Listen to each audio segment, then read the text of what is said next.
When most people think of board games, they think of Clue, Monopoly, Operation, and sitting around the family dining room table on a quiet night at home.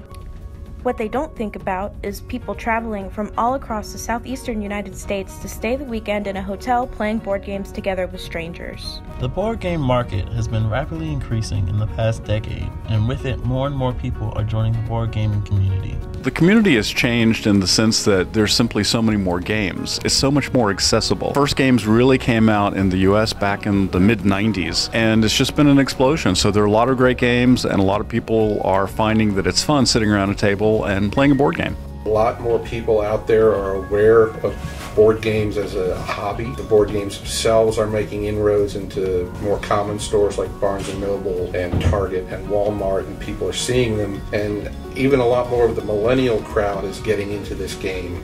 According to CNBC, global sales of games have grown from $9.3 billion in 2013 to $9.6 billion in 2016.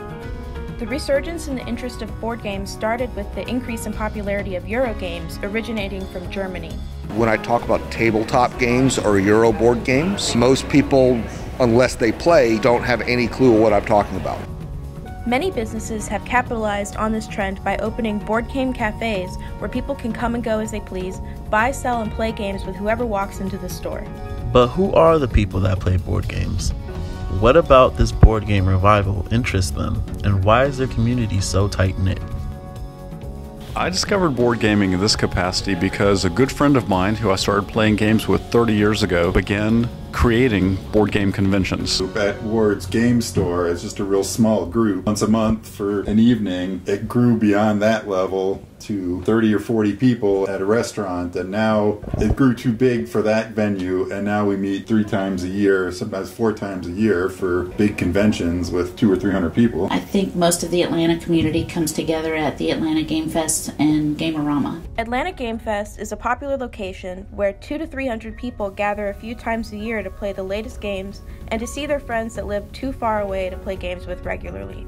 It's a reunion of old friends and a place to make new ones. My favorite thing about gaming, there are several things. I love competing, and as you go through life, it's harder once you're out of school to compete. So I love the thrill of winning, and when you lose, which happens more frequently than winning, it's not that bad. It's just, hey, that was a great game, congratulations, and you move on to the next game. It was just a lot of fun. Got to use my brain in a different way, meet a lot of different people that had similar interests, and it could be a little bit social, but also focused on the game as well. The biggest thing that's kept me there is all the people that I've met, getting to play with them over and over again and spend time with them. My favorite thing about gaming is probably the people. I enjoy being social with everybody, and it gives everybody a common activity to do. It's not just sitting around watching a movie or a football game. I think I really enjoy the camaraderie of game playing. I like the intellectual nature of it, and the fact that I can be competitive and try and do well at the game in a friendly setting. I like to play games that are called strategy games. They tend to last an hour, 2 hours, and they have a lot of economic themes and strategies, and so you build up different ways of making money or making resources, and then you try to gain victory points. And at the end, the game stops and everyone counts it up. I'm an engineer, so I'm more into the strategy games. I like that, trying to figure out how to optimize my situation. My wife is a fun, happy-go-lucky kind of person, and she loves playing the higher luck games and so forth. She will destroy me if it comes to a dice rolling game, because she just, for whatever reason, is so much luckier than I will say over the years, gaming has become more and more mainstream, so it's a little less geekish and a little bit more all walks of life and all different characteristics. When you sit down to play a game, it doesn't matter who you are, what kind of person you are, what your profession is. People from all different backgrounds can come together and enjoy themselves in a social setting. And you might have a college student sitting at the table with a doctor sitting next to a garbage truck driver. None of that stuff matters. There aren't a lot of places in our society, I think, where people of different backgrounds and social statuses can so easily come together and interact. I've been coming to these events for a number of years, and one of the things that I've always found is that very open, very welcoming, very honest. You have people bringing $5,000 worth of games and just setting it out for strangers to pick up and use and then put back. And invariably, all your games make it back to your spot. No one picks up a game and sticks it into their suitcase. Games provide an easy format, an easy setting for people who are a little more introverted or have a little more social anxiety issues like me. It makes it easier to talk with other people because you're not stumbling for, topics to talk about. I've made a lot of friends through gaming. Pretty much most of my active social circle right now I've met through gaming.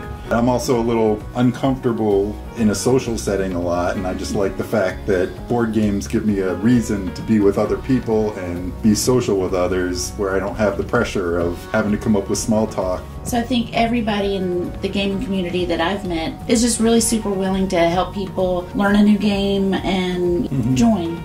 So a common misconception is when I talk about board games, I'm talking about Monopoly, Scrabble, Trouble, that kind of stuff. The things that we get in Walmart or Target. They don't know that games have actually changed over the years. I think some misconceptions of board games are, one, it's really hard. No one can play all those games. But a lot of games are actually very straightforward, and there's a great chance for everybody to win. I think another misconception is simply that people who play board games maybe are not social, and of course that's not the case. The whole purpose of coming to a convention is you play a lot of games with a lot of people live. But they don't quite realize the depth, number of games that are out there today and just how many different interests they can appeal to, and that they're not really designed for kids anymore. They're intended much for an older audience. The first thing that almost everyone asks when you say something about gaming is, what do you get when you win? Yeah. I get asked that all the time. Oh, you're going to play a game. Well, what do you win? Enjoyment?